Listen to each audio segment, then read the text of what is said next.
Meta ads have changed, and the creatives that were carrying accounts just 6 months ago are no longer carrying them. I know this because I'm personally managing $1.5 to $2 million per month across 18 different e-com and lead gen accounts right now. And after testing hundreds of creative types over the last quarter, I've noticed that there's a handful of very specific creative formats that are quietly dominating on Meta right now. So in this video, I'm gonna walk you through the formats that are working now, the ones you need to cut from your next creative round, and the one thing the entire industry is getting wrong that's burning budgets while everyone chases volume. What's changed in the market that's causing this shift? Well, in my opinion, the market is more sophisticated than ever. And what does that mean? People have been getting advertised to for decades and decades. So their ability to tell when something is an ad has never been better. The moment that somebody notices that something is an ad or scripted or just feels off, they scroll. Compare that to your best friend telling you their experience with a product or service. How much more likely are you to buy that product if they told you? Compare that to seeing a cold ad with a scripted UGC person on Instagram. It's night and day. You can't even compare it. Now, pair that with the rise of AI images and videos. People trust the internet even less. I see videos where I can't even tell if it's real or not. And I'm seeing things that are real that I think are AI and vice versa. I think trust is at an all-time low. So us as advertisers really have to adapt to that and find new ways of regaining that trust, advertising and selling our products. The way that we adapt, in my opinion, is that we lean more on the authentic, raw, unscripted, that best friend telling you about a product kind of feel. And at the same time, there is a side of using AI in such a way where it's really on the nose. It's obviously AI, and you pair that with storytelling, and it can be really powerful. In this video, I want to discuss and show you some examples of exactly what I'm talking about. Let's jump into it. So in my opinion, one of the fastest ways of improving your meta ads performance is cutting out things that are just obviously not working. Let's look at a few obvious examples, and then we'll go to some more subtle ones. First off, this is a life insurance ad that I saw recently. Take a look at this. We have great news for veterans. The VA and the Social Security Administration have made a small burial fund available to every senior veteran who qualifies. To any average person, this is pretty obvious that it's AI. This might fool some of your older folks, which obviously we don't want to do. You don't want to be misleading people with your advertising. I'm going to show you an example in a second that's even worse than this. But when it comes to your average typical person, this style, whether it's UGC, e-commerce, B2B, doesn't matter. You can clearly see this is a really poorly done AI. You got the crazy background. The lady's blinking very weird. Her mouth is just not moving like a natural person. And it just also feels like an ad. So this is a very obvious example. I think this goes without saying. Again, it could work with older folks, but again, I don't really recommend doing this. So now let's look at even worse, more egregious example, this one. My neighbor just paid $35,000 for a new roof. Here's how he could have gotten the exact same roof for $20,000 less. Here's the truth. When a big company quotes you $20-30K for a roof, the actual materials and labor So again, you can see that this is clearly targeting an older audience. The AI is so poorly done. Also, this is like highly illegal. You can't use Joe Rogan, obviously. You could be sued by the FTC. You could be sued by Joe Rogan himself. Also, you're, again, misleading people with AI, which is just further deteriorating the trust in advertising. Don't do this. Even the voiceover, Joe Rogan obviously looks fake. It just, with the emojis and everything like that, it just looks really poorly done. You really want to avoid this type of stuff. Don't mess with it. Let's look at another example. So this is a more B2B example. I think it's a decent ad in terms of what they say, but take a look at this. I will rebuild your e-commerce brand's entire email automation system in just 14 to 21 days, and I guarantee you will increase your flow revenue by at least 20%, or you don't pay me a single penny. Here's how it works. For a simple one-time payment, my team and I will build and install our 6 core automated flows. That's 23 professionally written and designed emails, plus a brand new high-converting sign-up form directly into your Klaviyo account. This is a complete done-for-you system. We handle everything: the strategy, the copywriting, the design, the setup, and the testing. You don't have time to manage Klaviyo all day, so we do it for you, allowing you to focus on other aspects of the business. And again, if our system does not beat your current automations by at least 20%, you get a full refund on your entire investment, no questions asked. Let's talk about this ad, right? This is a B2B ad, straight to camera, very direct response. Here's my offer to you. And it's also highly edited, very polished, a lot of graphics, a lot of moving parts there. People are very sensitive to this type of stuff now because they've been burned by agencies in the past that have run these exact offers, right? And there's not a lot of social proof. He does say something at the end here. There are no hidden fees, no crazy retainers, just a one-time payment for a system that you own forever. These are the same flows that have generated over $30 million for our e-commerce clients. Click the So he says this is a system that's generated over 30 million for his e-commerce clients. Like, that's a pretty big claim, but to just make these claims like that now really do not hit. So this ad actually violates a lot of things, right? It's overly polished, overly edited. It's very direct response, like sounds like an ad. And then you're making these massive claims without much proof. You need to be more specific if you're making these big, bold claims. Yes, you have risk reversal, great, but this type of direct response ad I'm seeing in a lot of B2B ad accounts right now are not working. So if you're gonna do this type of thing, I recommend that you tone down the editing and you beef up the proof and the specificity for this to really land. Make it feel like an operator just sharing value, sharing information. Even call out that other people are doing these crazy, ridiculous offers and that you're different. Contrast. But this type of ad really is not working. It only ran for 27 days and was turned off. Perfect example there. Let's look at another one. If you're an online business owner, I'd assure you have your DMs filled with kids asking to be your appointment setter.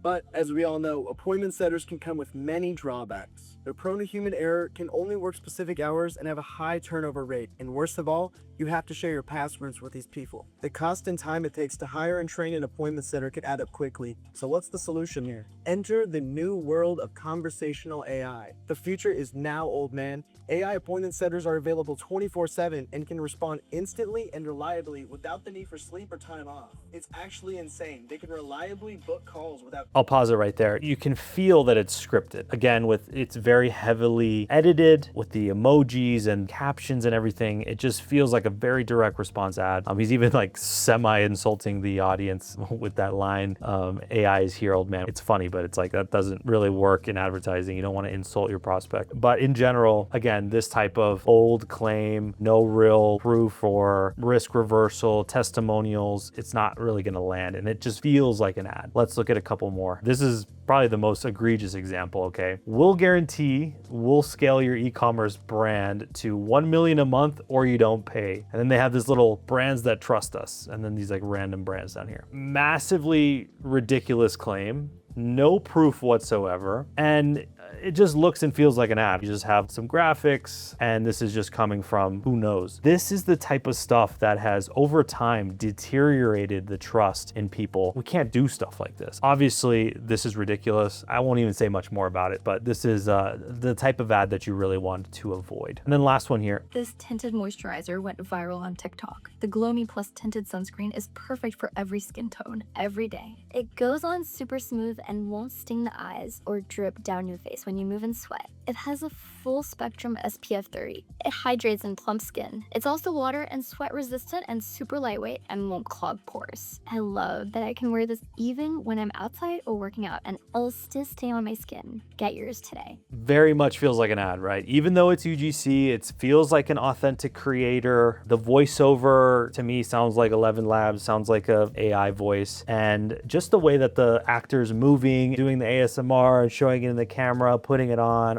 it's like very well cut and it just feels like an ad, not like your best friend telling you about a product. Again, this is the type of ad that I'm seeing that is not working in the market today. Let's pivot to now what I'm seeing that is working. So when we're looking at our account and we're deciding what to close and what to keep, what do we look at? What I can tell you is number one, we focus on the results, meaning your cost per purchase, your cost per lead, your CAC, your ROAS, your new customer ROAS, whatever core metrics that are driving your business forward, you need to look at that first. Then we also can look at some of the soft metrics to identify if maybe our ads are not hitting, the market doesn't like it, or maybe the algorithm, Meta doesn't like it. It's pretty interesting. It shows up in the numbers. Number one, it's going to be your unique outbound cost per click. If you see that shooting sky high, that's obvious that the ad's not doing its job. It's not getting the click. So maybe it's just not hitting with the audience. audience, and or maybe Meta's not serving it to the right people, so it's really not landing with them. So you would see it in your cost per unique outbound click. Also, your unique outbound CTR. If that is very low, that is another sign of the unique people that are seeing your ads. People are not clicking on it. A large portion are not clicking on it. They're just scrolling by. And that is an issue. Another tall tale sign that the market and Meta just do not like your ad is going to be your cost per 1,000 impressions, or your CPM. So what happens here? Meta will analyze your ad, and if it perceives it as giving people a bad experience on the platform, it's going to charge you more to push it out, and it's going to also serve you to lower quality traffic. Remember, Meta's incentives, what they care about is giving people a good experience on the platform and keeping monthly active users on the platform. So if they perceive that you are giving people a bad experience, they are going to charge you more and serve you shit traffic. Like, that is just a fact. Not only that, you will start to see that your frequency will go up,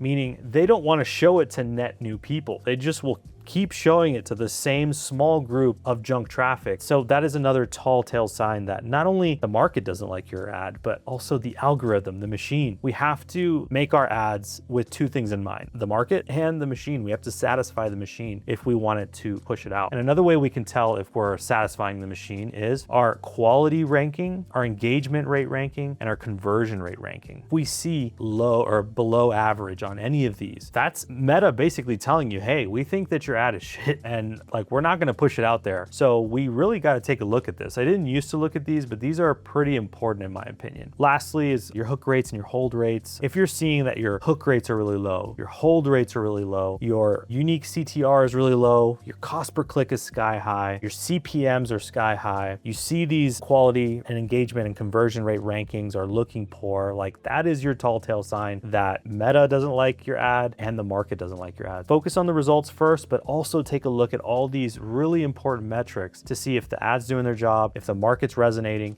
and if Meta likes what you're trying to put out there. Because if you have the opposite, if Meta likes your ad, you're gonna get a tailwind. It's gonna push your ad farther without having really to do anything. If it's getting good engagement, Meta perceives it as giving people a good experience, like, it's gonna push it out there. Now let's take a look at ads that are actually working. Real quick, before we get into the winning formats, everything I'm about to show you only works if you have an underlying system that allows you to create these creatives at the volume that Meta requires. But more importantly, you need a system that is going to make ads that are founded in deep market research, that have proven creative strategy and copywriting principles baked in, but are also woven in such a way where it's not obvious it's an ad. And then you need a way to properly test them in the ads manager so you're not wasting your budget. And that is exactly what I cover in my Meta Ads community, Meta Ads Mastery. I show the full system from A to Z, from market research to creative strategy, copywriting, and media buying. This is the exact system that I've used to scale brands from 6 to 7 figures and 7 to 8 figures. Not only that, you get expert guidance in the group. So if you post a question, within a few hours, you're gonna get an answer from myself or one of my coaches with an in-depth Loom video response. So if that sounds interesting to you, I've dropped a link in the description of this video, and I hope to see you inside. Now, back to the formats. So let's jump into what's actually working right now in 2026. So what I can tell you is it's basically the opposite of what I showed you earlier. What we're going for is things that feel raw, authentic, unscripted, natural. The best advertisers right now are the ones that have a foundation in true direct response copywriting principles, human psychology, persuasion, sales. Like, if you have that base of knowledge, but then you're also studying what's popping off on Instagram Reels, on TikTok, on YouTube Shorts, and you put those two things together, that is where the gold is. That is where people are gonna get extremely rich. It's the intersection between the two. You're gonna have things that feel natural, but they still have a really good hook. You use storytelling throughout the body, and then you have maybe more subtle CTAs that don't feel like you're getting sold to. It kind of goes against traditional copywriting principles, but we are in a different advertising landscape now, so we have to work it differently. I'm gonna show you some examples that I think are really, really great that really strike this balance. Let's take a look at the first one. No one told me that my eyelash lash serum was making me look older. Look at these old photos of me. I used to have so much more plumpness right here. So I'm gonna try to correct it. Something that can happen with prostaglandin lash serums can cause periorbital fat loss. I also get asked a lot on what we can do to plump up this area right here, smile lines and our temples, especially because so many people these days are looking for other options besides fillers. Now, there is an ingredient that I would actually recommend to help treat these things, and that is volufiline. This ingredient is still very underrated. It works by stimulating more fat cells in the skin. More fat cells means more volume, and we can see results like this: increased plumpness in those areas that have become shallow, sunken in, etc. I always say never underestimate a good skincare product because there are amazing topical ingredients out there, and this one could just be a replacement for filler. Follow for more if you want more fun beauty options like this. This is something that does not feel like an ad whatsoever, but it is an ad. Aspects that make this feel like an ad. Obviously, it's the green screen. She's reacting to a comment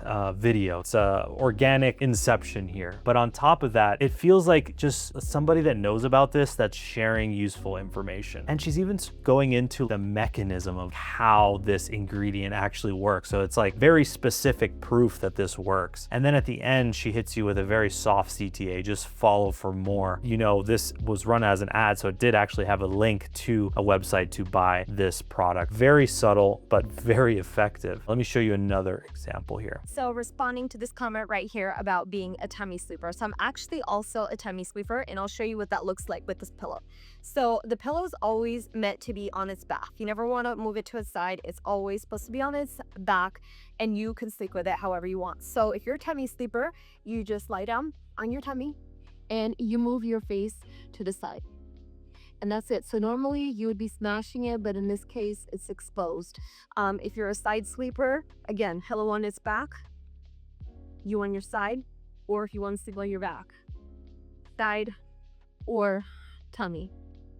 Keeping everything open, it's not going to smash your face. So yeah, you're a tummy sleeper, you can still sleep in this. Take a look at that. That was an ad. It's been running for 370 days, which is actually insane. Does not feel like an ad whatsoever. It just feels like one of your friends telling you about a pillow that they like, and there's an organic feel to it. They're responding to a comment, which has this like social proof aspect as well. It's like people are talking about this. It's a very subtle ad, but clearly it's working. And even just look at this primary text. Yes, Flawless Face Pillows works if you're a tummy sleeper as well. So this kind of works as an objection handling ad, but it's done in a very tasteful way that does not feel like an ad. I would imagine that these guys are using this more as a middle or bottom of funnel style ad, but the execution of this is pretty flawless. Let's take a look at another example. Yapping style. So those first two were very like organic style ads. This is another style that's really crushing it right now. It's just yapping. Shelby Sapp, I think, is somebody to really look up to in this specific type of content. She's amazing at what she does. And it's really just like being authentic, just being yourself on camera. She probably has a loose outline of what she wants to say. She's definitely using hooks to hook the watcher, draw them deeper into the ad. But the way she executes these things is actually really interesting. Okay, if you're a girl and you're between the ages of like 20 to 30 and you're in a good job, like a reputable career, you're making like good-ish money, but you're kind of just getting like fucked on, like it's really hard to like get promotions and everything like that, you need to watch this video. So I just got off of a call with one of my long-term high school friends that I have not talked to in literally forever. She texted me, she's like, can you call me today or tomorrow? So I just call her up, right? You can see a few things right off the bat. She's qualifying her ideal customer profile right at the beginning. If you are a girl in your 20s or 30s and you have a good job, but you are not excelling in your career, she said it in other words, but you get the point. She is using direct response copywriting principles there by like having a hook that grabs the attention of the right people, but then she's recording the video from below her chin, which is not what you typically see. She's in her bathing suit. It's almost like you're FaceTiming with her. She's walking outside, and then she begins to tell you about a story of something that recently happened. This is an example of an ad that I'm seeing, not this specific one, but this is like exactly what I'm seeing. And these act more as like a top of funnel kind of situation. They do not feel like an ad, and they actually are crushing right now. Definitely take a look at these yapping style videos. They're super raw, unedited, unfiltered, and it feels authentic. It's like you're talking to a friend. Let's look at two more examples. Here's another example. This is from my friend Caleb. He's awesome. He does great ads. It's a UGC ad, but it's more like a subject matter expert talking about what they know. Just in the last couple of weeks, AI video has gotten so good, and I guarantee you had no idea that you could use it this way. Just watch this. People have no clue how good AI ads look now. I bet you couldn't even tell that this is 100% AI generated. That was just one example of how crazy AI video is becoming. You see how native this feels to the platform? Like it looks and feels like an Instagram reel. It's because it is, right? But he's running it as an ad. It's an Arc Ads ad, and it's working for him. He has a really great way of coming off as super authentic in his videos and promoting a product without making it feel like an ad. If you want to see how this is done really well, definitely take a look at Mr. Page Social on Instagram and TikTok, YouTube. He's amazing at this. But you can see he's also using direct response principles. He has a strong hook. Just in the last couple of weeks, AI video has gotten so good, and I guarantee you had no idea that you could use it this way. I guarantee you had no idea you could use it this way. Open loop. What way is he talking about? Just watch this. Just watch this, and then he goes to proof. Incredible. Last example for you, which is testimonial mashups. So we talk about there's a trust recession and stuff like that, so we have to layer in more proof than ever before. And a great way to do this is having testimonial mashup videos. So getting a lot of different video testimonials and putting them together into an ad that it gives this impression that everybody is talking about this product or service. It has this bandwagon effect as well, where it's like, wow, everybody's talking about it. It must be good. Let me join. And then obviously this social proof where it just feels like everybody's talking about it. So, and saying good things as well. So let's take a look at this. The Meta Ads Mastery School community is full of hundreds of people learning and mastering Facebook ads. And the amount of care and dedication that Michael puts into this group is second to none. We're talking multiple calls a week, and he'll literally answer any question you have like right away. And Michael has actually managed like millions of dollars in ad spend. Like he knows what he's talking about, and he's in the trenches day in and day out with his clients right now. So you know he's up to date on everything you should be learning. I'm Isabel. I'm the marketing director for Coral Toothpaste. We ended up finding Michael's program. And Michael's program, I think, saved us thousands of dollars because I was able to learn very quickly how to make ads profitable, what would convert, and how the platform worked in a way it was very easy to understand. All the information was there. So you can see, and this goes on for several minutes. I have many testimonials baked in here. And then at the end, I do come in a more direct response way, pitching the group. And this type of ad has worked phenomenally for me, but also for many other clients. What it does is just gives you overwhelming proof. And these testimonials, they're people's actual experience. I'm not telling them what to say. Hey, what was your experience with the product or service? And that's it. And you get these like raw, unfiltered responses. And I actually saw another example that's really good for this is like street interviews. I used to watch this crazy show. It was called Billy on the Street. If you've never seen it, look it up. It's hilarious. But basically, Billy would go up to people and just ask people crazy stuff in New York on the street. But there's a lot of agencies now that are doing these types of ads where they give somebody a product to try right there on the streets of New York and get their raw, authentic, unfiltered reaction. And that is what's crushing it in 2026. All right, now we're gonna go the other way with it. AI. So AI can work and is absolutely crushing in a lot of ad accounts, but you have to use it in the right way. If we're talking about older audiences, you can use these well-done AI videos in a tasteful way. Obviously, you need to do your research on like FTC and like what is allowed, what is not. I'm just showing you these things for educational purposes. But hypothetically, if this ad was running, which it obviously is, and was targeted towards an older audience, it's very likely that it would resonate. Take a look at this. You don't have to be ready for a new roof to find out the cost. Maybe you're just curious. Maybe it's not urgent.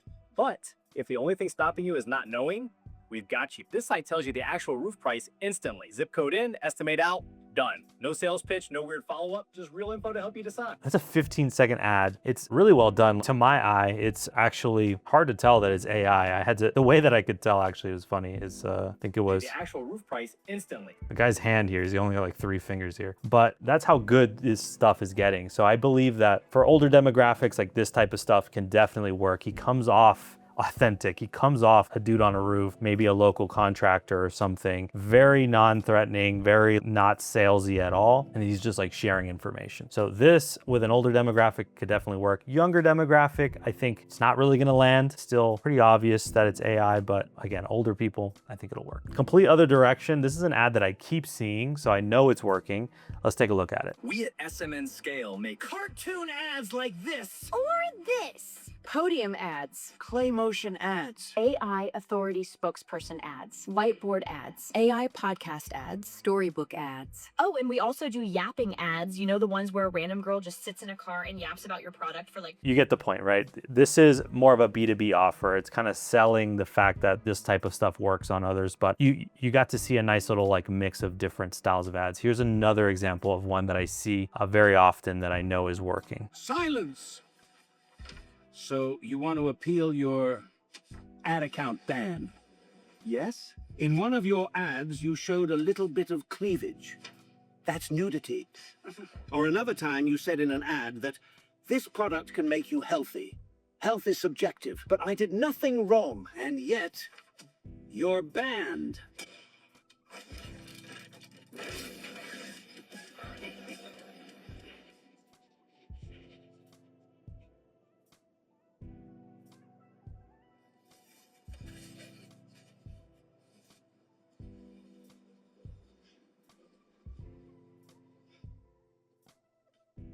This is an amazing use of AI. Obviously it's AI. This is a B2B offer, but it is being targeted to a very highly sophisticated audience. And you can see they're using AI to tell a story. And I think this is very tastefully done, very well done. It's hitting a lot of pain points that people in the advertising industry feel, ad account bans. They have a great hook at the beginning with this like flying Parthenon kind of setup. And then you're in this like ancient Greek kind of situation. So it's very interesting. You don't know what's gonna happen next. Keeps you watching. Very great example here. And then we'll look at another one, a more static example here, which is obviously made with AI, but it still follows some really good copywriting principles here. The best employee you'll ever hire isn't a person. How to use AI to scale your business. And you can see AI image of Grant Cardone turning into a computer there, but this implies a benefit and it is a very good example of AI in my opinion. Make sure that you guys are understanding your audience and tailoring your use of AI in the right way. So if it's like a highly sophisticated younger audience, like I like to do more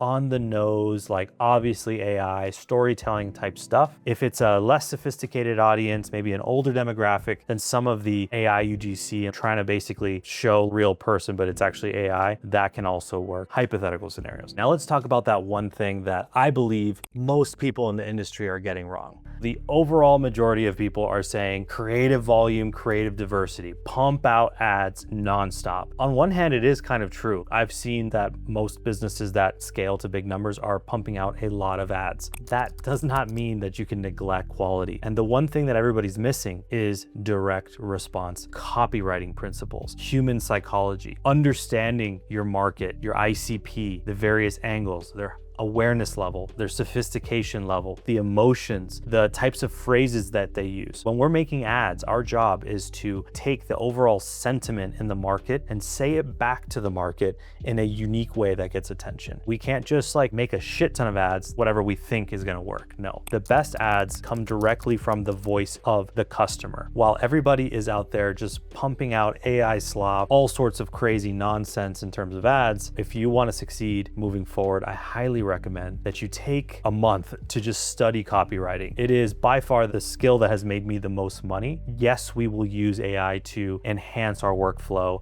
and go much faster, but you need to know the rules before you can break them. So you have to understand what's good and what's bad before you start pumping volume out there. In my opinion, quantity does bring quality. So by making ads over and over, you are going to get better at making ads because you'll see what's working and what's not working. But why not improve your hit rate? Why not cannot maximize the amount that these ads can spend by just understanding direct response copywriting, studying people like Eugene Schwartz, Ogilvy, Gary Halbert, Drew Eric Whitman, Evaldo Albuquerque. There's so many that I can name. You should see my basement. It's just full of copywriting books. This has absolutely changed my ability to scale brand. I'm going to show you an example here where I scaled a brand only by implementing market research. Take a look at this. This is an e-commerce brand. The currency is in dirhams, but I will walk you through this. This is a brand that I started with in 2024. In 2024, we spent roughly $648,000 on ads. Not very much, about $54,000 per month. And this is before we had implemented any of the market research and direct response style ads. We were just kind of like pumping out volume and kind of going off vibes as to what to say in the ads. We implemented market research in January of 2025, and we've been doing it ever since. So Jan 2025 till May 2026. And you can see here that we've now spent $5 million on ads. And if you divide it by the months, 17 months, we're now spending an average of $300,000 per month. That's a huge difference. And really that's skewed more towards the later months as we figured out what's working, but we haven't dramatically increased our output. Our hit rate has just dramatically gone up, and the amount that each of our ads can spend has gone up substantially as well. This isn't because we were pumping out an insane amount of volume or we're doing all these crazy fancy AI ads or yapping ads or any of that. It's all about the direct response copywriting and market research beneath the surface. Take that as you will. I believe it is by far the most important part of ads. Yes, volume is important, but making good ads is, in my opinion, even more important. Let's wrap this up. So now you have all the formats that are working right now in 2026. There's one in particular that has allowed me to scale a brand all the way to 8 figures. And in the next video, I'm going to show you exactly how to make these, including all the prompts so that you can make them really quickly and easily. So if you want to copy the exact style that's absolutely blowing up businesses, click this video right here, and I'll see you in the next one.